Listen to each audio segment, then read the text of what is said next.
Right, greetings. Hello, it's Thomas Daffern speaking. Pleasure to see you all, and you know, it's November, it's getting dark. The winter is upon us here in La Creuse in France. I'm 1,000 feet up in the air and it gets chilly in the winter, but that's alright.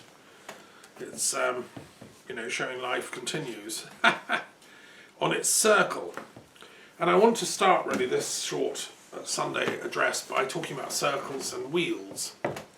I've been working on my Tower of the Gods, and today I've been working on the Celtic god Taranis. Now Taranis is a fascinating deity. Not many people have heard of him or know about him. Even Druids sometimes haven't heard of him, or, you know. He was the king of gods in Gaul, where I'm living, in France, Old Gaul. He was famous for his thunder and lightning, and he was symbolised by a white bull, and he also was always usually carrying a wheel, like symbolically, and they found statues and sculptures and altars to him all over the Celtic world, including in Britain. There's quite a few finds of Taranis. And he was sometimes called the wheel god. Now, why? Okay, so the Celts loved their chariots, and they basically invented the wheel that we use for driving mountain cars and bicycles and so on. It was the Celts that invented the iron rim that goes round it, which made it sturdy. The Celtic tribes have spread out all over, not just Western and Northern Europe, but all the way down into the Danube, along Austria, Switzerland, northern Spain, and they travelled vast distances, and so they needed, you know, wagons, carts and so on, and that's why they specialised in wheeled carts and designing them. They found some wheels in Ljubljana in the marshes that are among the earliest ever found in Europe. And we know that Ljubljana was a Celtic settlement in Slovenia, and these are Celtic wheels, and the museum where they're housed says this is like the first wheels in Europe, proof the Celts invented them. We know that in Latin, for instance, all the words for the parts of a chariot were in Gaulish. So, I mean, it was the chariots from the Celts that taught the Romans. And we've all seen, you know, the movies with chariot racing and so on. Well, the Celts were doing that before the Romans. They invented it. And when they went to the afterlife, the princes, the Druids, the Celts, used to like to be buried with either a full-on chariot, and I've been to, you know, Celtic museums and places. There's a place near Hallein, outside Stuttgart, a great mountain where they used to mine salt, the salt mines near Salzburg, which were Celtic, you know, miners then shipping the salt all over Europe, because in those days that was how you preserve food. It was like gold. It was, you know, salt was a really precious commodity because it preserved food. So there are some graves where they buried, you know, the nobles or the Druids with a full-on chariots and carts, and that was common. That was done Yorkshire. It was done all the way in the Paris region, which was named after a Celtic tribe, the Parisi. It was done all over the Rhine Valley, which was all a Celtic river, and Stuttgart, around there. They found these kind of symbolic burials, either with full-on chariots, or if you didn't want to put a whole chariot in there, a bit of a waste, you stuck in a wheel or two. And in these tombs, which archaeologists have been opening up over the last 100 years, Champagne region is full of them, they find the burial chamber with one or two wheels propped up against the wall. Now the wheel was the symbol of Taranis, the god. I mean, it's like you're going to God. You're going to Taranis to face your judgment, and then the wheel would turn, because there's a metaphysics behind the wheel. It's not just the physical wheel of the card. It stands for movement, change, growth, development, unfolding. And they thought that the wheel of the stars, the wheel of the sun, the wheel of the moon, the wheel of the planets going round, was part of this bigger picture, this kind of wheels within wheels. And so the whole Druid metaphysics hung on this idea of the circular wheel motion of the cosmos. And so their teachings about karma and justice and truth, why one tells the truth, is because if you don't, the bad stuff you spread comes back around again.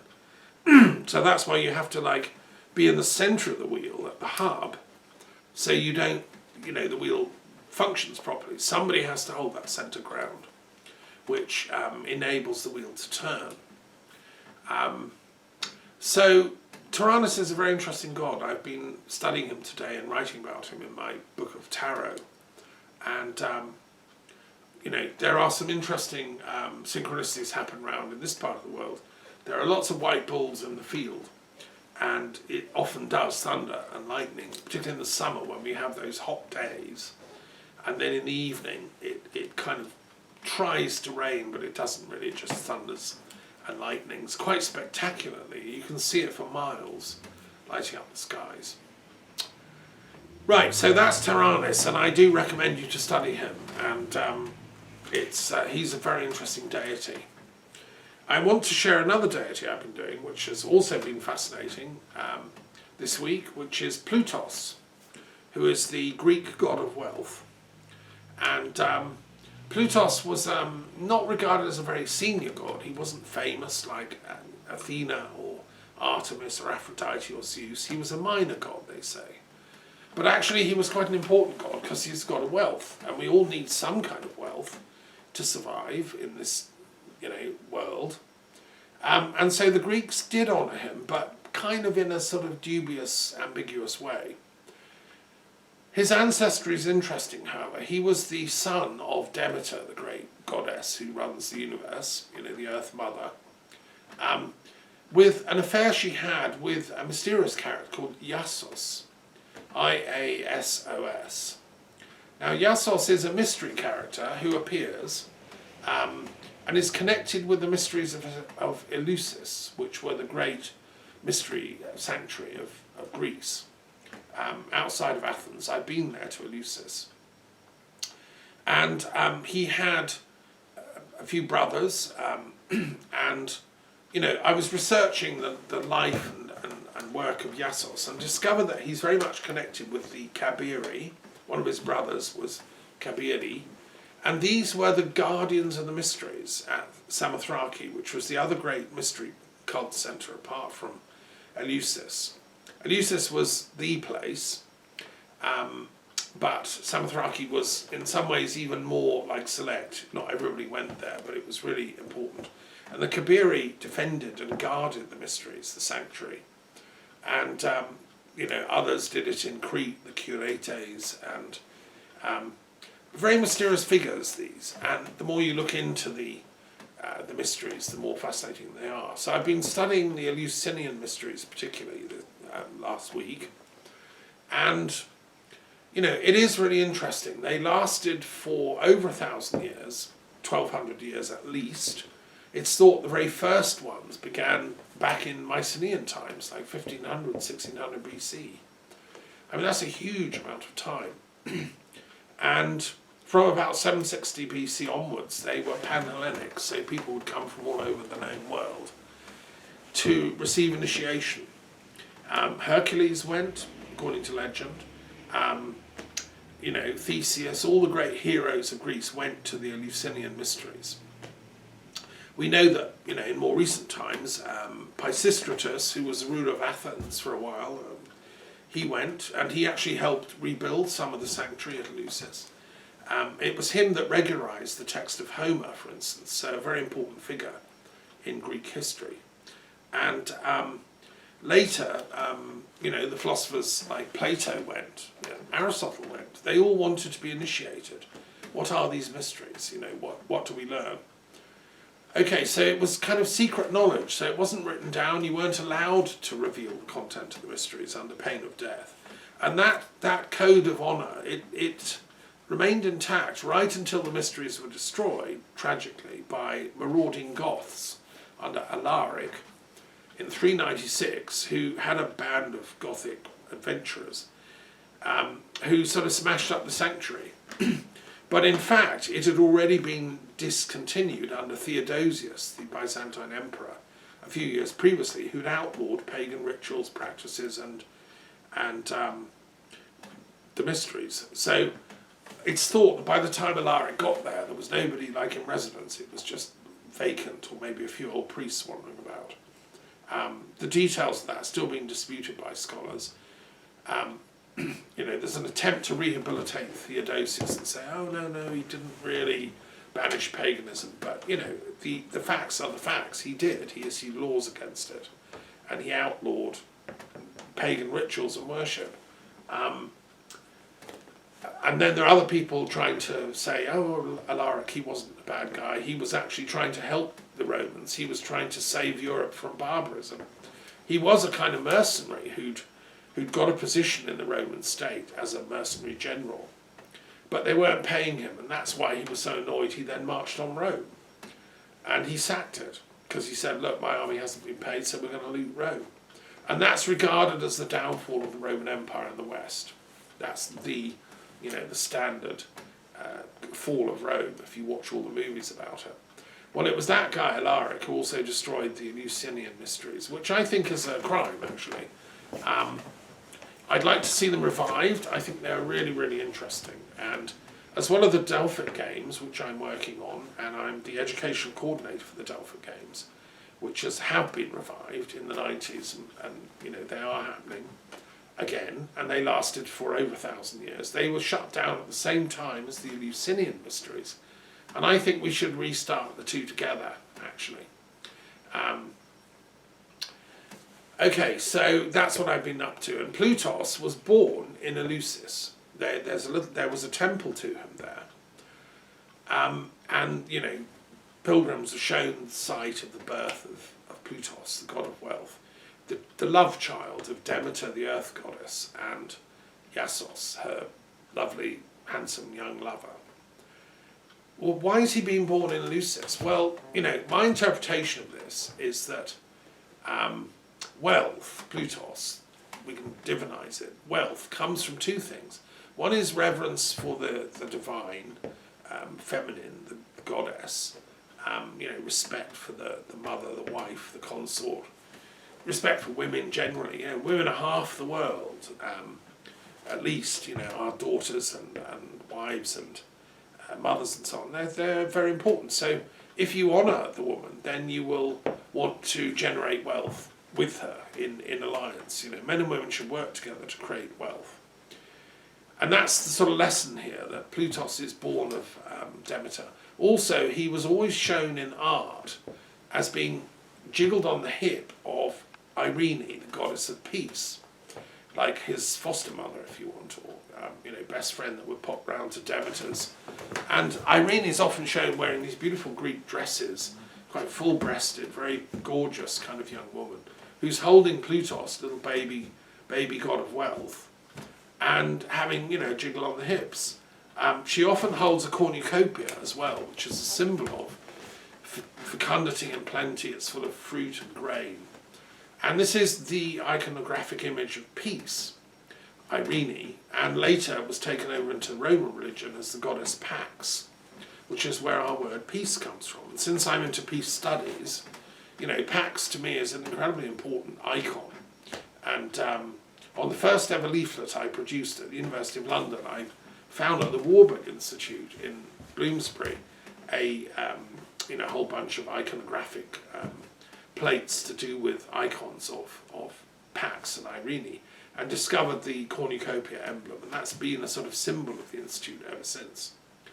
But the link with Ploutos is very interesting. So wealth is the little baby symbolising this wealth, which comes from the mother's love and comes from the father's love, and that's how we generate wealth. But the other thing, I think, is by having him born in the mystery sanctuary of Eleusis, which I visited. Now it's ruins. Archaeologists have discovered what they can, but I think it should actually be rebuilt myself. And we can talk about that. Because I'm a fan of Plutarch, who was the priest of Delphi and wrote about the mysteries of Eleusis. He took initiation there. So did Hadrian, the emperor, who was a friend of his. Earlier, so had Augustus, so had Sophocles and Aeschylus. And Pindar, who also wrote many poems at the Delphic Games, Pindar went for the Eleusinian mysteries. I mean, all the intellectuals did. It's thought they used to give them a kind of psychedelic potion, and then they would have these amazing apocalyptic visions, like DMT and stuff. And there are scholars now realizing that that was true.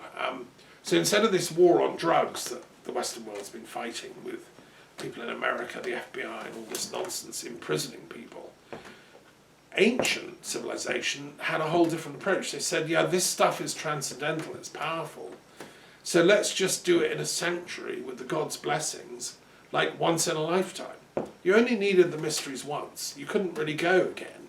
You did the lesser mysteries, the greater mysteries. The greater mysteries was like a mind-blowing psychedelic experience where heaven and hell were revealed to you, and you couldn't talk about it because it was beyond words. That's how Plutarch explained it. He said, when you know the immortality of your soul, then the need for words falls away. You can't express it. Other people have to have that experience too to get the point. That was Plotinus's point. He says the same. And Plato was saying the same. If you come out of the cave and you've seen the vision of the light, you can't describe that. You have to unchain people so they can go out and see the light too. That was the Enlightenment, if you want, at the heart of Greek philosophy. And Plutarch was a Neoplatonist who believed this.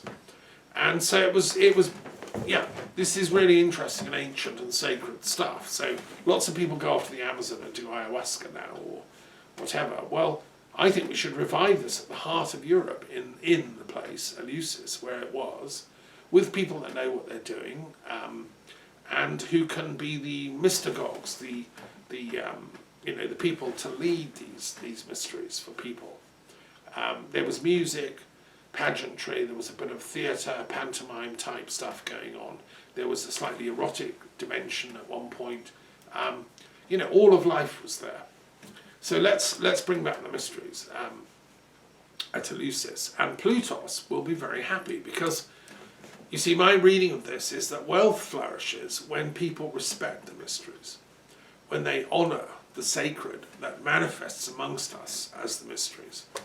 Now, nowadays, of course, the mysteries were shut, Eleusis was shut. So the teachings, however, lived on into Christianity, which had its own mysteries, and in the sacraments and the Mass and so on. They took over many of the ideas of the ancient Greeks.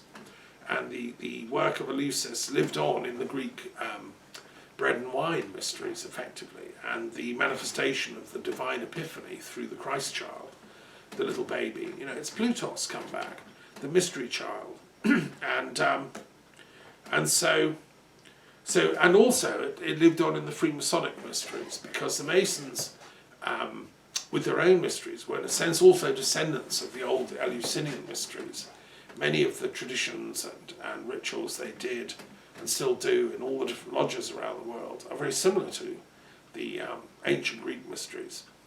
Now, if you honour the Masons, if you honour the Christians, and if you honour the Sufis and the Kabbalists and the Hindu yogis and the Tibetan initiates and all the mystery traditions of humanity, they all go back to a common source. At the moment we've got these wars between religions and faith groups and ethnic groups and so on, all fighting for who's the best. Well, that's just complete nonsense. That's why we're all so poor, and Ploutos is starving in the cold, No, we need to honour all the mysteries, including Eleusis, where he was born, and all the different Masonic groups and orders, which even fight among themselves. The British Masons are very arrogant. They think only their one is the best, and they ignore the French and the European and the Latin American Freemasonry as sort of, well, it's not real Freemasonry, they say, And they all go off and get initiated at the Apollo Lodge. I mean, that's how the Tory party all come out of Oxford. They've all got their Masonic initiation card, and they think, well, that's it. I'm made for life. I'll queue up and be Prime Minister next, Even if I have an intellect like a sort of donkey, like Boris Johnson. Just because I've been through the form motions of initiation, it doesn't make you a humble, good, righteous person. On the contrary, I mean, it's a system that can be gamed by evil people, as has happened under this Tory government. I'll come back to that, and the whole Brexit fiasco. But it comes from that arrogance. So you know, the wealth of Britain is going to plummet because of it, because they're not honouring the mysteries. All of them, you know, as valid. They are not honouring the Freemasons of Europe here, who are equally as intelligent, if not more so, than the ones in Britain. Or they're not honouring the Freemasons of Scotland, who, on the whole, are very proud of their Scottish history, because they, after all, helped revive Freemasonry, and with Chevalier Ramsay and people, they brought it here to France. You know, gave us the Enlightenment and the Encyclopedia. I mean, so look, honouring the mysteries, the Sufis, all of them, is a way also to celebrate life and to celebrate wealth. So that's, I think, the meaning of the Ploutos tradition. And Lucian, the great Syrian satirist and a philosopher in his own right, after Christ, he was from Samosata, which is now a little town in Turkey, up in Turkish bit of Mesopotamia. I mean, he wrote some wonderful satirical stuff about Ploutos, and you know, you can look it up. So anyway, let's keep going and honour the mysteries, honour the goddess, honour Demeter, revive the mysteries where they're tumbling away. I mean, you know, the trouble with Stalinism and everything that is like that is it tried to say there is no spirit, there's no transcendental thing, there's just, you know, the community, so let's share our wealth together and be communists. What they failed to realise is that the only way to get true communism is a communality of spirituality.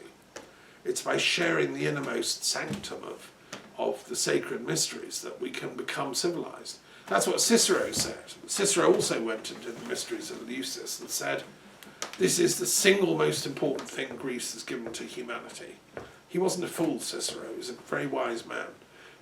And he knew that this is the single most important thing it gave to humanity, because it gave civilization. Once you've done the mysteries, your soul is humble. You no longer fear death, but you no longer want to inflict death on other people, because you know what awaits you. You know that the soul will survive, it will be judged, and you become a righteous and you know, morally awake person. That's what Cicero said. And you know, all the other ancients. I mean, Pericles, one of my great heroes from Athens, he also did the mysteries. You know, he went to Eleusis. All Athenian people of any substance or weight did. Even old Alcibiades, who was a bit of a lad, and I don't really like Alcibiades, he did the mysteries. You know, you had to become a proper human being. You weren't taken seriously unless you had been for that initiation. And that gave you the humility and the compassion to then treat everybody equally. You know, here in France we talk about liberty, equality and fraternity. They're very, very important values actually, and they're at the heart of European culture and civilization. They go right back to ancient Greece and to the freedom that comes with, you know, intelligence and the duty that the Greeks had. You know, they lived in an incredible geographical place. That was the secret of why Greece became such a powerful force, because it was the cusp between Asia and Europe. Everything that was amazing about Asia, including Egypt, came via Greece to Europe, including the alphabet. So we thank our Greek friends, and you know, that's why I'm helping with the Delphic Games project. Okay, so that's what I want to say about Ploutos, the god of wealth. May he reign and flourish again. And yes, there's been a big march for Scottish independence this week, which is, I think, excellent. During the COP26 there have been other marches for the COP26, but there was one for Scottish independence that was very impressive. You know, I mean, it does have to happen, in my opinion. I was not convinced when I was in Scotland during the first referendum for independence. I felt, no, it will break up, it will cause trouble, there'll be battles with lawyers. I mean, let's keep the UK together but turn it into a saint project. And I said, look, the Union Jack, it's a symbol of saints, Andrew, St George. Let's revive the saint traditions that kept us together as one country.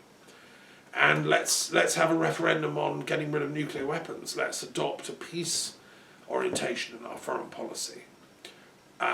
You know, I mean, I was very visionary in what I was saying at the time of the Scottish referendum. The trouble is, it was premised on the British political establishment in London being moral and intelligent. I was in correspondence with people like Cameron and Johnson and Theresa May, who I'd met. I was in touch with Labour and Lib Dems and the Scottish Nationalists. You know, I'm a philosopher, not a politician, so I was talking to everyone about the proposal that I was making. Let's keep the country together but work for the good.